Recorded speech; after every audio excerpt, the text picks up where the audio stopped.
Hey everybody. So Chris Kluwe was in the news recently, and I wanted to talk about that and a lot of other things related to it. But first, I wanted to say that my Patreon is back up, patreon.com/JordanOwen42. I'm working on a lot of cool new content for the channel. I'm bringing back my JO42 review segments where I review mostly video games, but also books, movies, music, all of that good stuff. And all of that will be starting back up this month. I'm putting the finishing touches on the first of my new JO42 review segments, so that should be up in the next few days. Anyway, so if you'd like to help me, if you'd like to be a part of that, that would be awesome. And certainly, if you want me to do things like review AAA titles the day they come out, I will need to get the numbers on the Patreon up to a point where they are able to pay for day of release prices and things like that. Sorry, my train of thought is sometimes still boarding at the station, and yes, that's a Calvin and Hobbes reference. Anyway, so bringing it back around, Chris Kluwe was arrested a couple months ago because there was he was at a town hall where people were coming to protest a pro MAGA display that had been put up in in public space, and he didn't like that.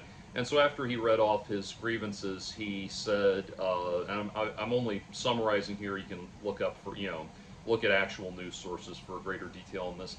And I think the video of what happened is available as well on YouTube. But he, after reading off his grievances, he said he was going to initiate peaceful protest and began walking towards the panel of public officials in a very menacing manner, at which point he was promptly arrested and removed from the space. Subsequent to that, he lost his job as a high school football coach because they had generated too much controversy for the school, and so the public officials at the school gave him the opportunity to resign quietly, and he said no, they would have to fire him because he wanted people to know that this was what MAGA was like and everything. And so, Chris Kluwe, if you don't know, is a former NFL punter turned social media activist self-promoter would be kind of the best way to describe it. And this was on my mind recently for a lot of reasons. One of which was I was thinking about, the other night Bill Maher had a New Rules segment where he talked about how Democratic strategists are talking about how they need to find the liberal version of Joe Rogan. And Bill Maher had a very good point that what they need to do is re-ingratiate themselves to the original Joe Rogan, because the original Joe Rogan was a very liberal Joe Rogan. He was a Bernie Sanders supporter, for crying out loud. And he drifted more and more to the right just because he kept getting doors slammed in his face by these very puritanical left-wing activists who will not associate with anyone who gives even a moment of attention to someone that's not completely aligned with their points of view and everything. And Bill Maher added to that. Think about Elon Musk. A long time ago was a very, very liberal, left-leaning, libertarian-minded person. Not this right-wing lunatic we know him to be today, but when he hosted Saturday Night Live years ago, people were very cold to him, and they, scoffed at him, and they were very, had their noses up in the air and whispering behind his back and that kind of thing. People remember things like that. Even when you're a billionaire, you still have feelings, and your feelings can be hurt. And so that's a very, very good message. I've never gone through AA, but I've had friends who have done Alcoholics Anonymous that tell you there is a saying in Alcoholics Anonymous: keep your side of the street clean. When it comes to how you relate to other people, you make sure your side of the street is clean. And that's, a very important and very profound observation, and something that I think the left needs to relearn and needs to figure out again. And I say that as someone who wants Donald Trump and MAGA and Project 2025, and all of these assholes gone, wiped from political influence now and political power now and forever, just gone from our system of government. And to be very clear, in case some, very paranoid person starts putting two and two together where two and two don't exist, I am not suggesting that there be any kind of violent overthrow or anything like that. I am saying they should be removed legally and correctly by way of the procedures we have in place as a country to remove people like that. Attempting a violent overthrow is what your side does. And if you write into the channel trying to explain to me why January 6th was anything other than a violent overthrow of the government, attempted violent overthrow of the government, you will get blocked. I will not read what you have to say. You will be blocked. And if you write to me and say, okay, I don't care if you block me, I just have to say this, just know that that was as far as I read in your comment before I blocked you. Anyway, and by the way, I know that what I'm saying there might seem to run afoul of what I'm saying here about being willing to listen to everybody and be cordial and decent with people. It's a very different matter when I'm establishing personal boundaries. I have to sit here and sift through all of the bullshit that people post on my comments section. I'm the person who moderates that. I'm telling you what I, at a personal level, don't want to have to listen to anymore. I'm not talking about what's, stifling the larger discourse or anything like that. Anyway, so, you know, all of that to say the left is gradually, I should say Democrats on the whole, are gradually coming around, and Pete Buttigieg has expressed this, and even AOC has expressed this, which I commend her for, coming around to a general realization that the left has spent the last 10 to 15 years really alienating people, really, really running people into the ground unnecessarily, over making not just mountains out of molehills, but making Mount Everest out of a single molehill, not even a molehill, like the beginnings of an anthill. And so that's and that trend really took off about 10 to 15 years ago, really around the time within the time of the second Obama presidency, the second Obama administration. And I think that Barack Obama himself had nothing to do with that. He did not contribute to what we now know as the woke mindset at all, but it took off and flourished at that time, I think because during that time a lot of far more radical activists and activism-minded people started to convince themselves that their viewpoints were a lot more mainstream than they actually were. And I think they figured, they convinced themselves that because they had their hands on, they had a certain amount of control over the popular discourse in terms of knowing how to get people canceled and via social media, and attack people's careers, attack people's freedoms and livelihoods via social media and everything, that because they could scare people into silence, they thought that they must be that must mean that they have a populist point of view, and that's very much delusion. All they did was just convince a lot of people to go vote for Donald Trump, which is, a heinously delusional thing, and or a heinously idiotic thing. But there's a lot of people who could not see the writing on the wall with what was going to happen with Donald Trump. And also, admittedly, most people vote based on vote in opposition to whichever side annoys them the most. And these people were getting very, very, very annoying. And I'll give you an example of what I'm talking about. I read an article in 2015, and I remember it was in 2015 because I remember I was having dinner with some specific people. I'm not talking about like public figures or anything, just people I knew privately. I remember whose house I was at having dinner when we were talking about this article, so I know it was in 2015.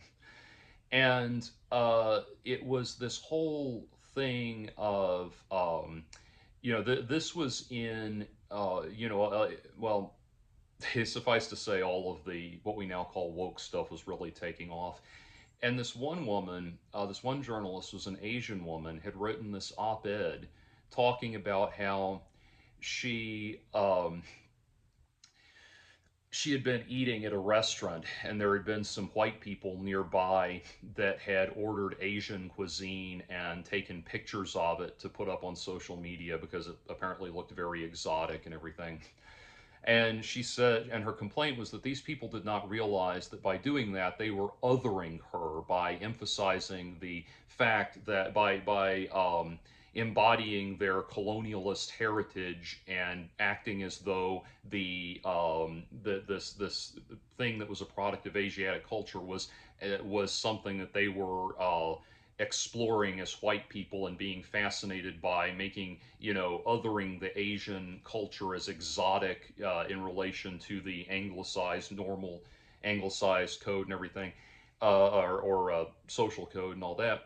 And of course, ignoring some very obvious realities, like one, if you're out at some kind of designer restaurant like this, they will usually go out of their way to portray the food in a very, arrange the food in a very flashy and flashy, flamboyant, photogenic way.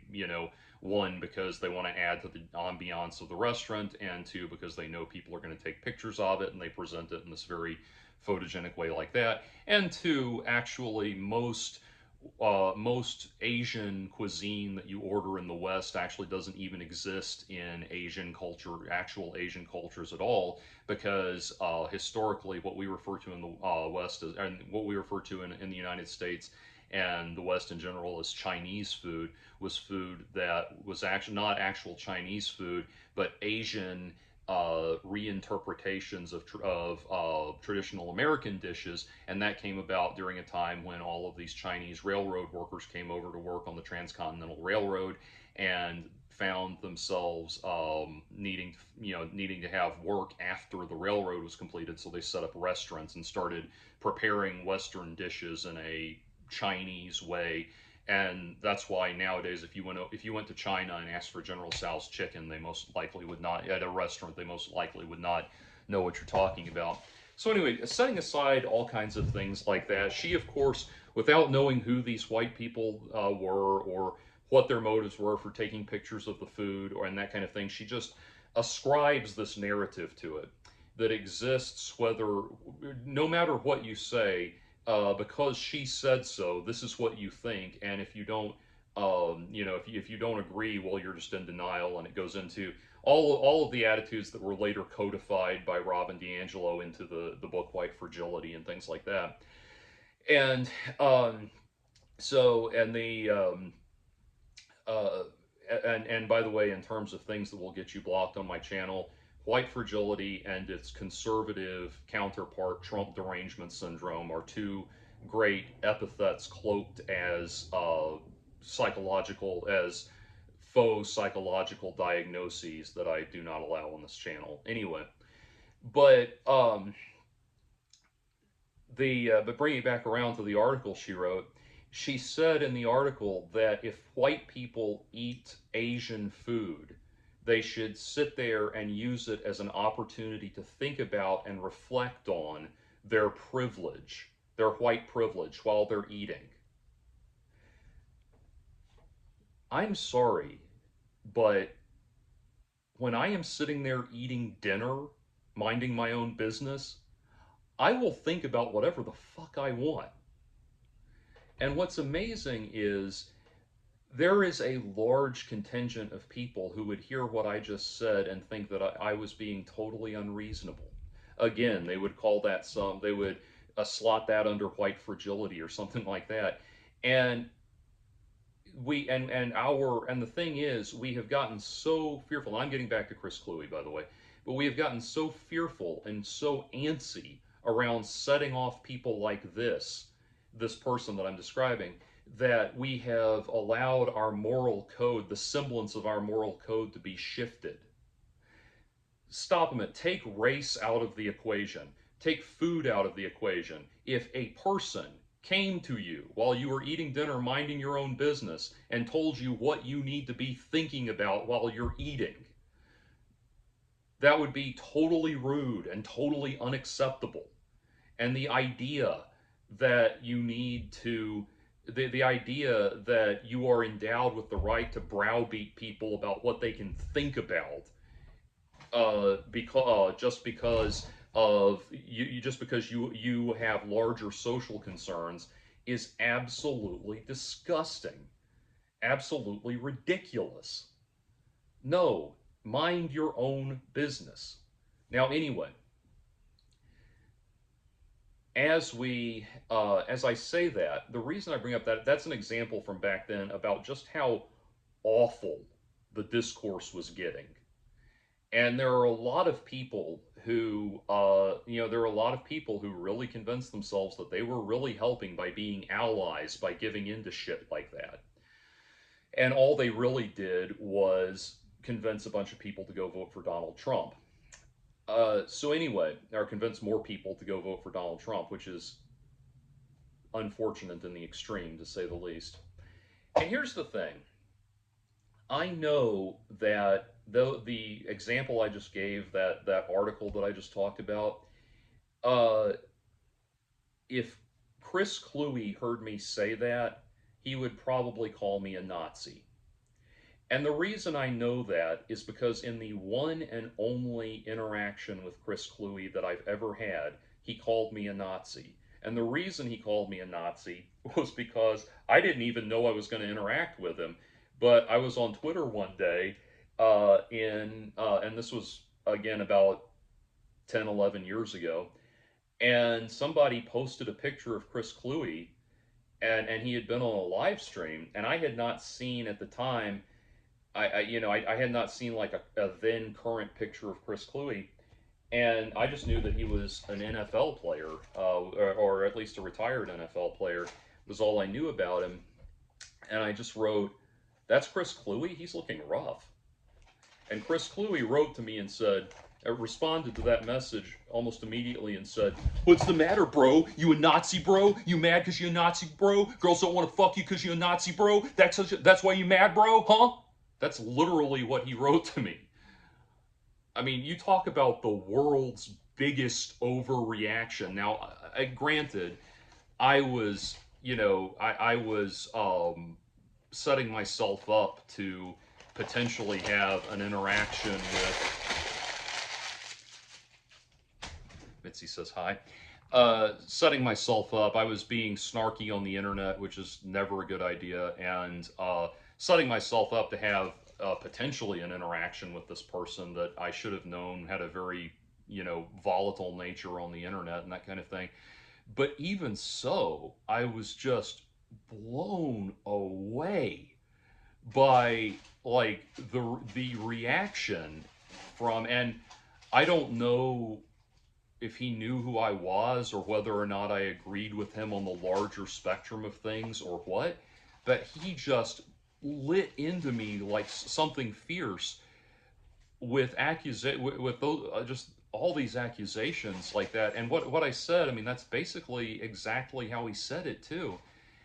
And so I was thinking about this. I'm thinking about this because I've been thinking about this topic for a few days now, and the Bill Maher monologue really gave me a kind of a basis to build on. But I was thinking about that because, you know, at first it was weird to me that Chris Kluwe, I looked at that and I thought, this guy's an NFL player, or at least a former NFL player.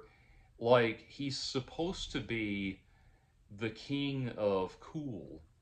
Um, and, I mean, like, if you're an NFL player, that's like the apex of, of coolness accomplishment in the United States. That's like one of those top tier things. And this guy is so insanely thin skinned. I mean, who am I in all of this that he's responding to me this way? He would respond to me so passionately.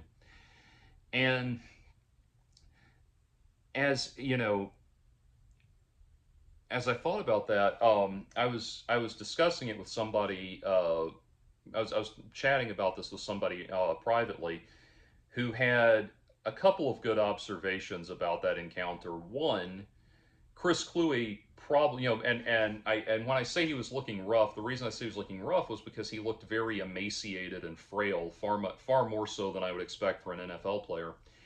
And the person I was talking to said, well, one thing, he's he probably had a very strong reaction because at that point, somebody, people close to him had probably seen the way he was looking and pointed that out too. And most people don't go on the defense; they go on the offense when they're, when they feel personally slighted that way. And then the other thing was that, yeah, Chris Kluwe was an NFL player, but he was not. Unless you become like, see, I'm not a football player, so this is, I don't play. I don't play football. I have no interest in football. I don't even really understand how to play football. And American football, I understand soccer. I don't understand how to play anything about the game of American football. I really don't. I don't understand it at all, and that comes from, a any potential I could have had to understand it comes from a was obliterated during a childhood where anyone I asked to explain the game to me would just be call me a fag and be disbelieving, or something, and be disbelieving that I didn't already know how to play this game. I mean, boys are just supposed to be born knowing how to play football anyway. Um, so that's, sour grapes on my part. But bringing it back around, the person I was talking to pointed out that, well, you also have to remember that unless you become like a Hall of Famer, like a legendary Hall of Fame player, you're really not going to be remembered very long in the NFL. And Chris Kluwe, I looked into before making this video. I looked a little bit into his NFL record, and he was a punter, and apparently a very good punter. But as one article about him pointed out, I think very astutely, punters are the kind of players that if they're doing their job correctly, you never hear about them.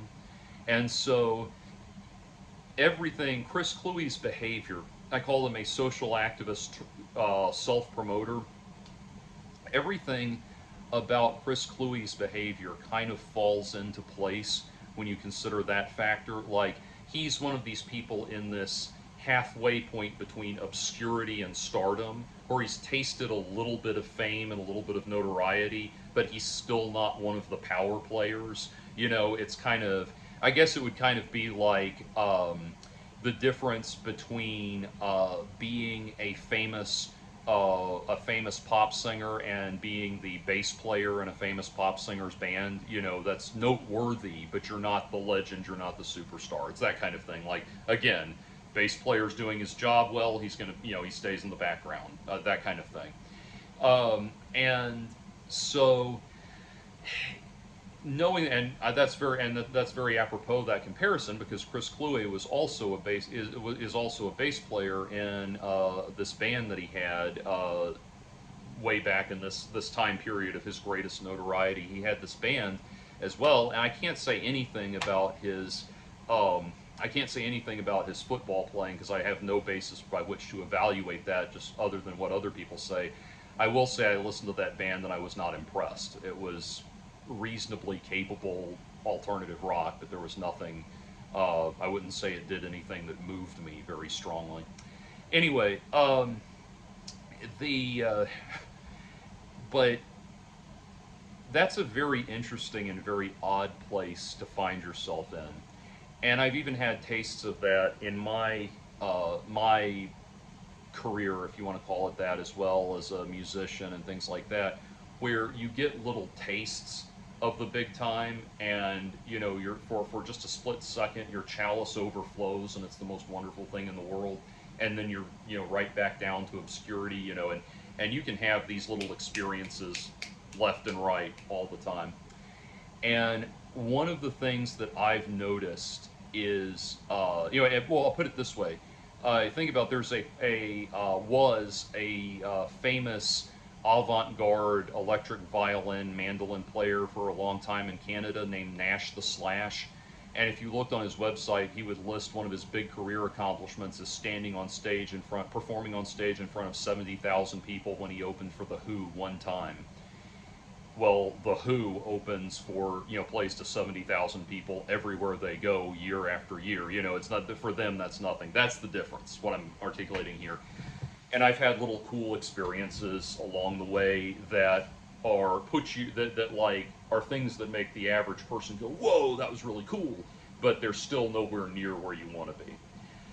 And it strikes me that Chris Kluwe seems like someone who is very conscious of that and very self-conscious of that. And his whole life seems to consist of these publicity stunts to kind of elevate his status. And what I'm talking about is, like, there was an incident around the time that his band started, and you can again look this up in greater detail. I know it's mentioned on Wikipedia, and then there's articles going to it from there. But that he tried to bribe Donovan McNabb into mentioning his band at press conferences and things like that. And it's stuff like that. It's like literally, obviously Donovan McNabb, superstar, as I understand it, and so trying to piggyback in that way and everything, and publicity stunts. How much noise can I generate around myself and stuff like that? And it's very strange to me watching him because he markets himself. He has had all of these opportunities where he's a published author. He had some kind of novel come out. I would love for some of my writing to get the kind of bookstore release that his writing did. And he's had a couple of books come out that are based, really, the notoriety of these things. The only reason these things stand out or get the promotion they do is because he's successfully marketed himself and ingratiated himself to social activist groups through the years as a jock with a brain. He's a he's a football jock, but he's also a feminist, and he's also woke, and he's also a self-professed social justice warrior, and all of these things. And so there's a lot of people that will cheer for him for that, and at a purely cynical level, we have to acknowledge that it serves their motives. It serves to it serves the goals of outsider groups that are trying to mainstream their points of view by having this very mainstream white all-American looking football player guy on their side. It's very much a match made in heaven kind of thing from that standpoint as well. And I noticed he's also got a series of tabletop role-playing games that he apparently designed. I don't know. I know his name is on those. I don't know to what extent he was actually involved in the design process.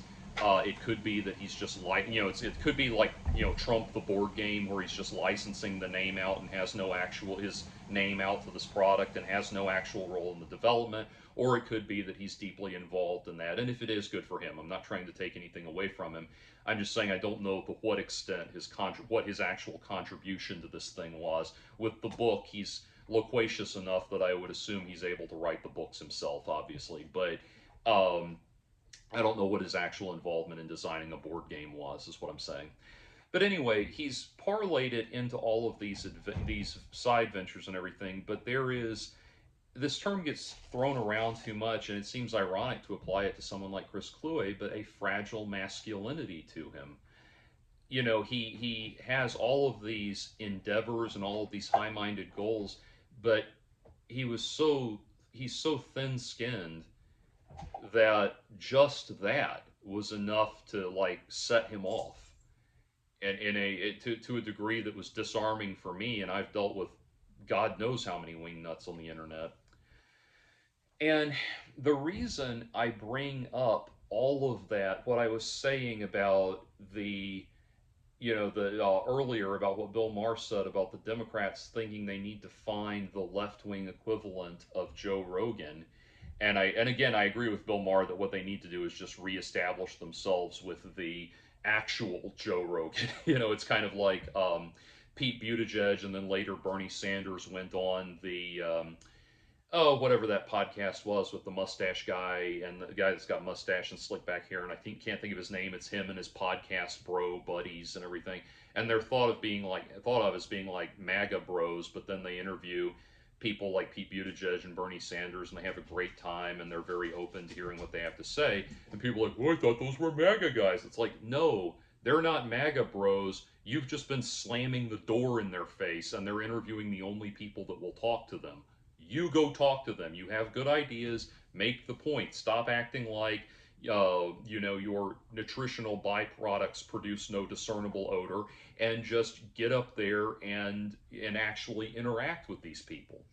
And that's why, yeah, Kamala Harris should have gone on Joe Rogan, and not whatever that sex podcast she went on was, that kind of thing. And I voted for Kamala, was proud to do it, and I'm planning to, if AOC, I will vote for whoever the Democratic nominee is, but I would love for it to be AOC at this point. I think she's doing a phenomenal job.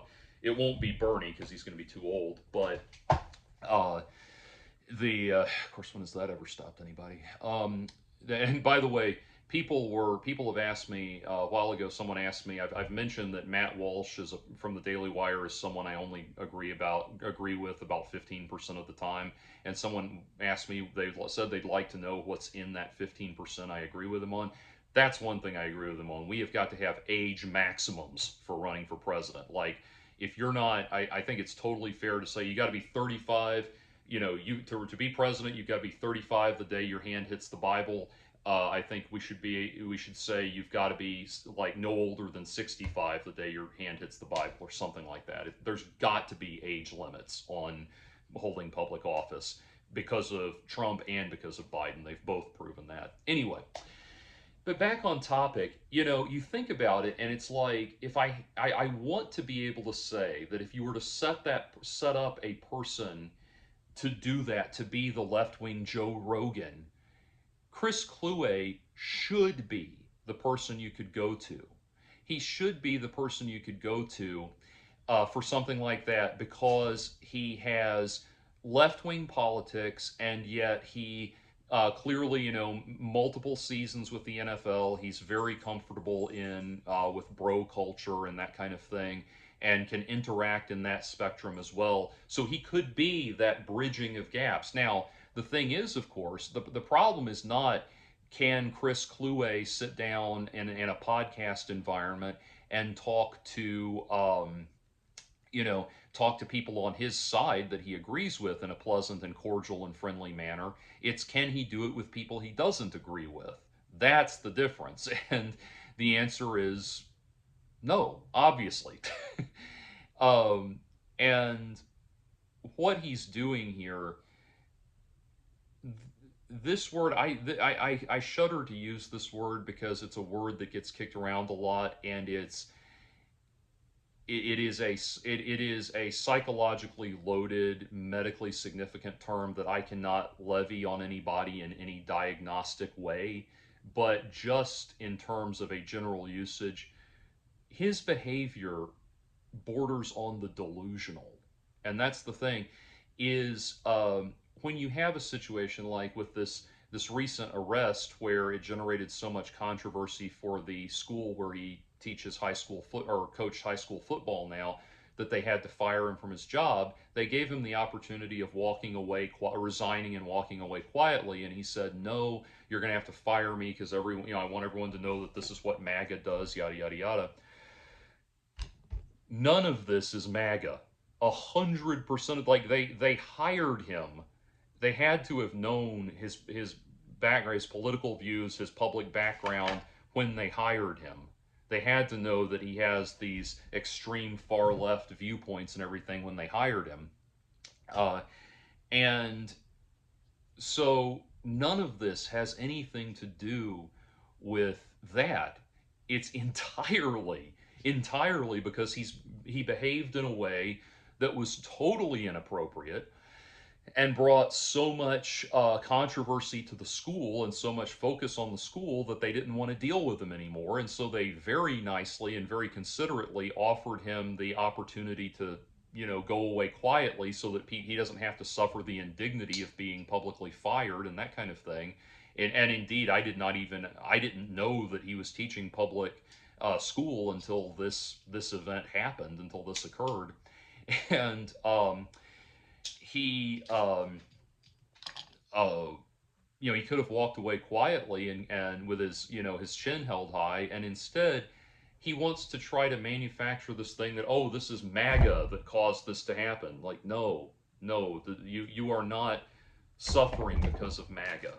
You are suffering because you are a wingnut with no self-control that lives a life of wild publicity stunts that he and you have convinced yourself that your wild publicity stunts are activism, when in reality it's just one niche nerd culture career opportunity after another for you. Think about, for example, the natural comparison would be Colin Kaepernick, or Colin Kaepernick, who has generated a similar notoriety for himself as a football player who is a left-wing activist and agitator, and he's even brought that into his football persona and that kind of thing. Um, I have very mixed feelings about kneeling at the national anthem. Um, that's a video unto itself. But what I will say is that, as far as I can tell, and again, I've not followed, I don't, these are not people I follow with great regularity, but the difference is Colin Kaepernick, uh, Colin Kaepernick has been an activist and an outspoken activist, but he's carried himself with a certain degree of quiet dignity. He's made it clear that the message is out front. And yes, I know he's accepted, endorsement deals that are activists, that have an activist flair to them and that kind of thing. But even that I don't have a problem with, because accepting endorsement deals is par for the course when you're an NFL player. It's just like I have, professional musician colleagues who have gotten endorsements from, string companies and guitar instrument brands and everything. They'll tell you there's more money in that than there is in album sales and performing live and things like that. And so, yeah, getting the endorsements and stuff like that, that's certainly par for the course. So I don't really have a problem with that, because he always has carried himself as though the message comes first, and he puts that foot forward rather than this, what seems to be this very, and he's someone who has weathered public scrutiny and public criticism with that same sense of personal strength and personal dignity. Chris Kluwe, on the other hand, his behavior is consistently embarrassing. And it's such a shame, because it's embarrassing and always reeks of self-promoting tendencies. And so it's so unfortunate, because, like I said, I really do think if Chris were uh, carrying himself properly, he could have a he could have a real impact, and in a positive way. Believe it or not, um, as despite everything that I've said about him in this video, I think that he's exactly the kind of person who should be coaching teenage boys in football, because, or someone like him minus his negative tendencies, I should say, is the kind of person that should be teaching young boys in professional football. I mean, not professional, in high school football, because that is supposed to be the sports, the physical development you get from that is incidental to what should be the character building aspect of that. You talk about, like, in early childhood development, well, childhood development going all the way up to adulthood, really, Freud talks about what's known as the secondary parent figure, where the primary parents are the parents themselves. And what happens is, for the first, 10 or so years of your life, the main adults that you socialize with and interact with are your parents. You learn about socializing and about being an adult through them. And when you're that young, you're basically modeling their behavior, and then you take that what you learn from them and you interact with other adults outside the family unit as you get older, and you model that behavior to them, and they become your bridge between, by correcting, helping you, sculpt you, and correct you. um, in a mentoring way, they guide you towards your actual adulthood persona. And that's why those, the your high school coach, your coach in high school, your favorite teacher, your youth pastor, your scoutmaster. Like, these roles are very important for kids to have for a very specific reason, because you are that secondary parent figure. You play a pivotal role in how they grow up. And on the surface, I would want more football players to be taught the game by men who are conscious of uh, men who are conscious of uh, I hate this expression. I hate to just use this expression, but it really is apropos here. Toxic masculinity, who are conscious of what that is.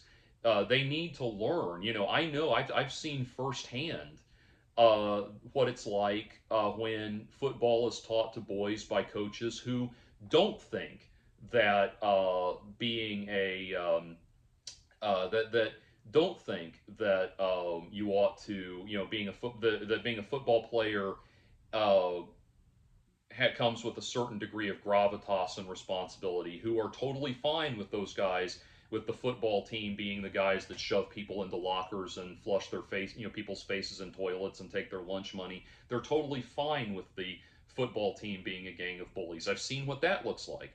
I've also seen what it looks like when coaches are the kind of coaches that tell that instill in their players, you bring a you are representatives of your school. How you looks is how is what looks is how the school looks.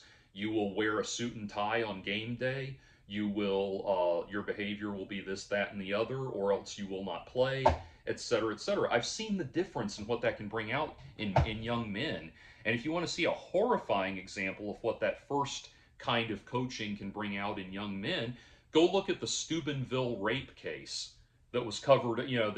Look it up. I mean, the case where these two jocks knocked a girl unconscious and dragged her from one party to another throughout town, um, sexually violating her unconscious body. And yeah, they were what happened was discovered, and they were punished, and they were punished in the juvenile court system, which they narrowly escaped getting what they really deserved. But anyway, that's what can come out of that. I mean, do you want, or do you want to use this as an opportunity to to raise up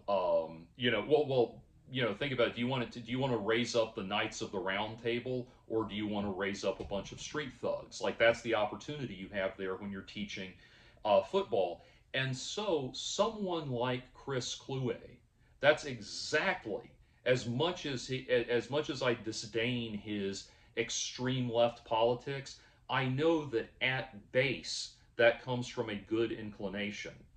And that inclination is something that, if I had a son that was going to go play football, I want him learning from that kind of coach, not the kind of coach that there's there's a King of the Hill episode where we see a flashback to Hank and his buddies have just won the football game, and Cotton, Hank's father, takes them to a brothel to celebrate, and he says, "All right, for winning the game, I got you boys whores. Go on, get you a live one." That's the last kind of person you want. You want sculpting young men in this, by way of this game that they take seriously. And and by the way, I am pro sex work, and I've been a very outspoken sex workers' rights advocate in the past. None of that changes. I'm talking about the attitude and the decorum, not the right of people to sell and purchase sexuality in a free market. Um, but anyway, you get what I'm saying, though. Someone like that has a real mentoring opportunity to make a difference, turning young men away from boorish lad culture and everything. I'll be honest with you. About this would have been probably like 5 years ago or so. Young man, teenager, came to me wanting to learn some stuff on the guitar, and at one point he opened up to me and said that he's having trouble.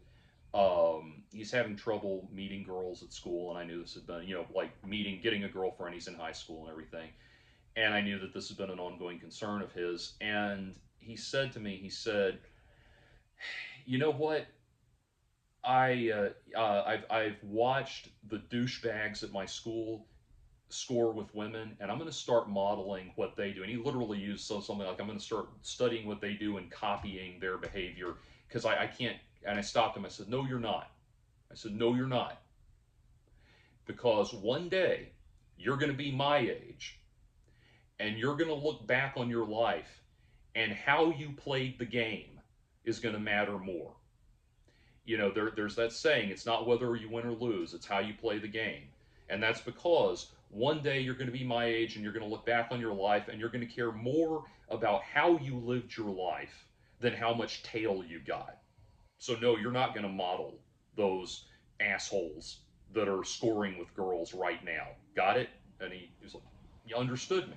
And I think he really appreciated that. And that's the role that someone like Chris Kluwe can play in the minds of a lot of young men. He mentioned in interviews recently that, the kids that he worked with, the kids that he coached, always thought it was really cool when they found out he'd been an NFL player.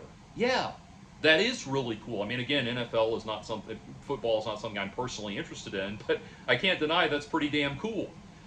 And so, yeah, you have this real opportunity there to make a difference, but he won't seize on. He can't get it.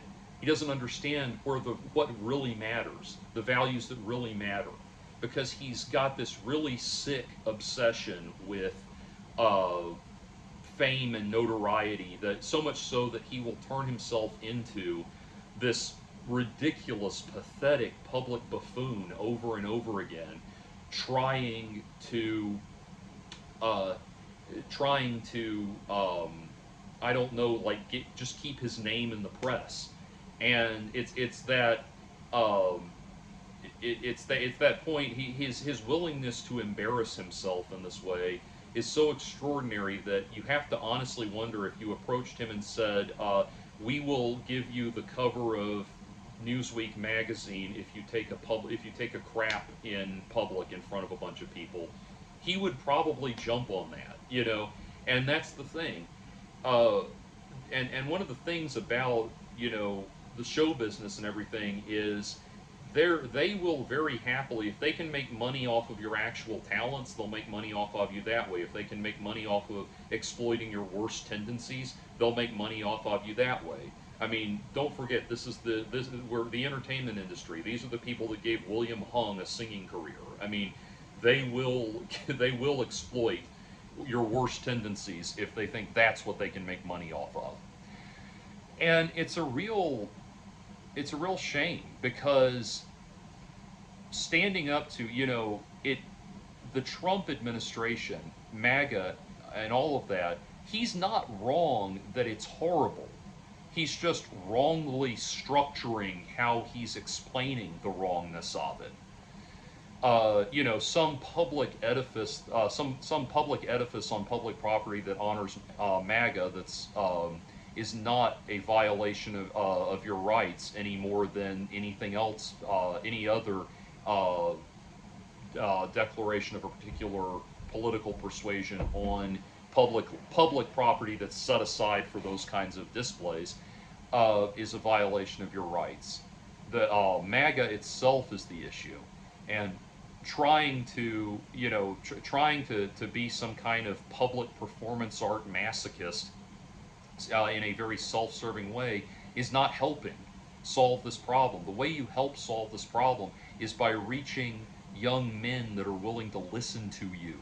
And that is not as fun and glamorous and sexy and publicly and filled with public adulation as it should be or as not as it should be, as you would like it to be. But nevertheless, it is how you affect real change.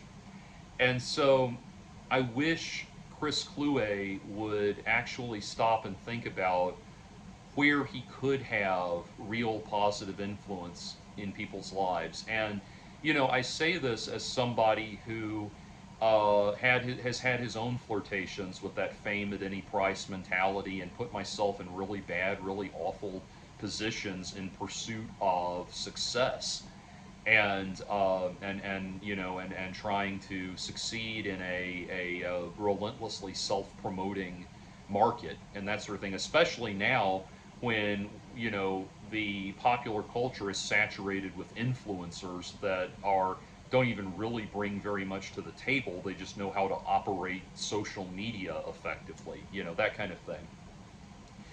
So anyway, that's it. That's like I just keep thinking about Chris Kluwe, where it's like he has so many opportunities to be a somebody, and he instead uses those to aggressively remind us that he's a nobody.